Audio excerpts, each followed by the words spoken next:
This video is gonna be a doozy, so stay tuned until the end. Over the last 3 years, the Sony FX3 has been an absolute workhorse. And with the rate Sony's been pumping out cameras, I'll give it about another year or two before we get some news on a version 2. So without further ado, let's jump on into my wish list for the Sony FX3 Mark II.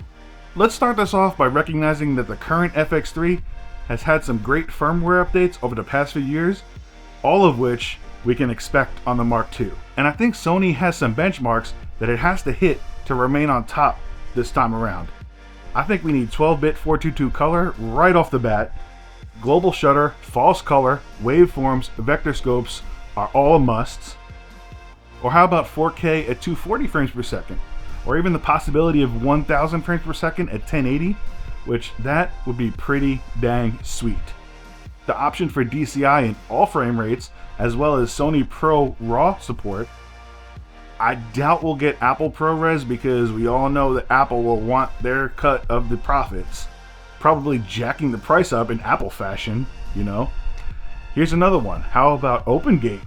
That would be freaking awesome. I would love to see settings for noise reduction. I feel the current noise reduction that it has is a little too soft. I would like to prefer to edit and post myself. We do need some updates to the firmware for imported LUTs.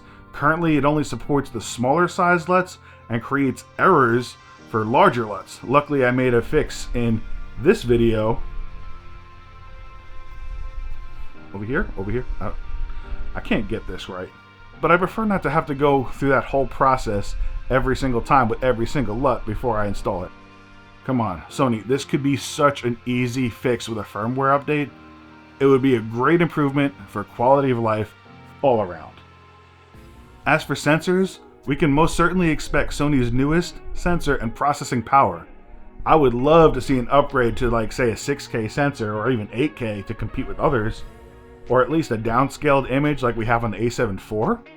Having a higher quality sensor would probably need a higher megapixel count, but by that point you would be sacrificing the prized dynamic range and low light settings that have been a staple in the FX3 so far. Maybe if they include their new dual layer transition pixel sensor, then you could probably get away with having a higher megapixel count, as well as maintaining that dynamic range and low light capabilities. Now check this out. How crazy would it be to have an 8:7 aspect ratio, similar to what we have on the GoPro? Yes, the GoPros are smaller sensors, and these are full frame, but work with me. Then we can shoot in 1 aspect ratio, crop vertical, and crop horizontal content from the same clip without having to shoot everything twice, sacrificing quality by cropping a vertical video out of a horizontal video. Now that would be some great innovation for cameras in the future, let me tell you. Let's move on to some hardware. Now, as much as I would love some built-in NDs, it's not gonna happen. Don't even think about it, don't even dream about it. Simply by adding them, you'd have to compromise the IBIS, as well as the size and form factor, which is one of my favorite things about this camera.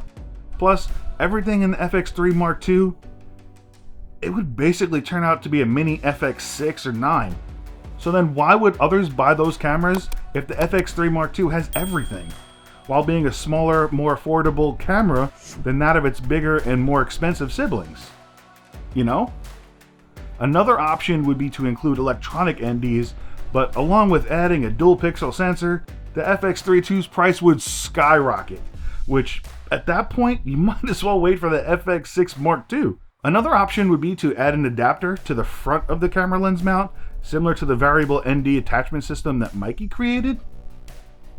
That's a possibility. You know, you could just put it right on the front, screw it on, put the little variable ND in there, in between the lens and the camera. I mean, it might sacrifice, you know, some stops of light, but I mean, can't complain at this point, right? The screen, however, is next on my list. I don't know why they let the current FX3 slide out of the gate with the screen that it has. Knowing they have higher quality screens, but with their next camera, they have no excuse.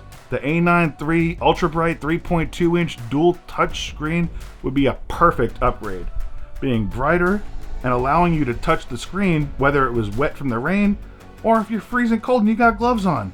It'll work. Now, as far as ports go, I'd love to see them upgrade to an HDMI 2.1, a built-in SDI port, and since they added timecode support in the 2.0 update, there's no reason why they shouldn't be able to have a dedicated timecode port this go around. Ditching that cable, no, we're not doing that this time. Or how about a dial mode selector? Maybe like the ones that they have on most cameras where you can switch quickly between memory modes.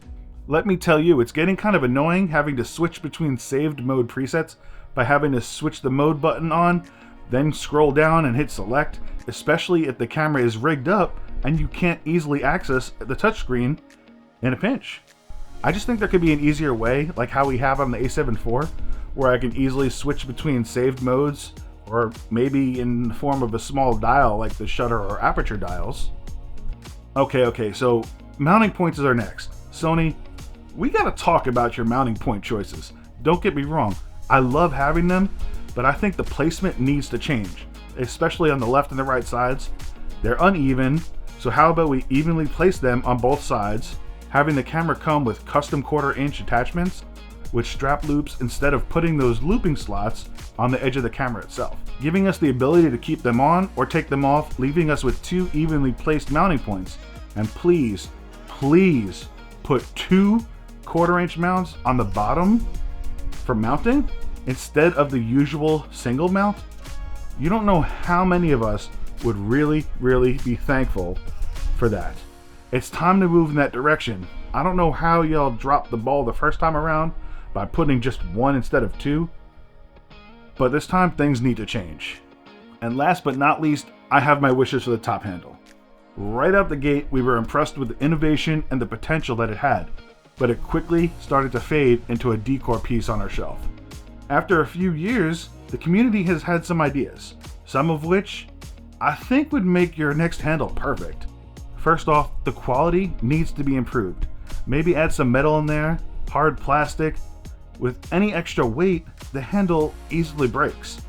And I thought ahead and bought this to secure it, preventing such issues, as well as adding a cheese plate and even more mounting points. Another request I have is making the grip handle longer. Once you add a monitor to one of the mounting points at the front, your hand no longer fits, making it hard to use it as my main handle.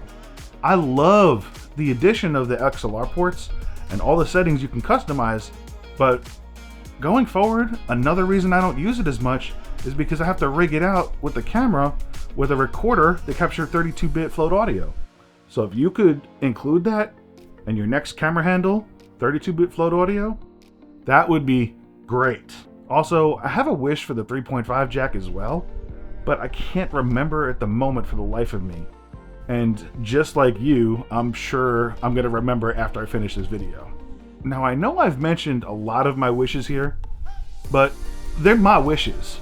Deal with it, You have your wishes, I have mine. Will we get them all? Probably mostly not. But that's why I call it a wish list. It's some features that I wish to have in the FX3 Mark II, which probably won't be out for some time, since this camera is still a beast of a workhorse.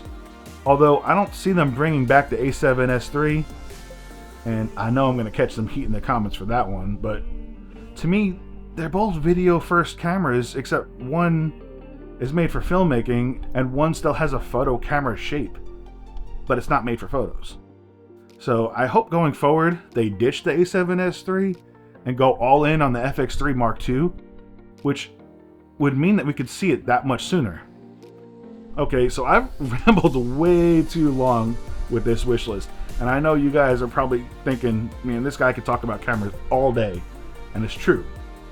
And I know some of you would probably enjoy that, but I gotta cut this video short now. What are some of the features that you want to see most? And if I missed anything, let me know in the comments down below. Don't forget to punch that like button and subscribe. Until next time, peace!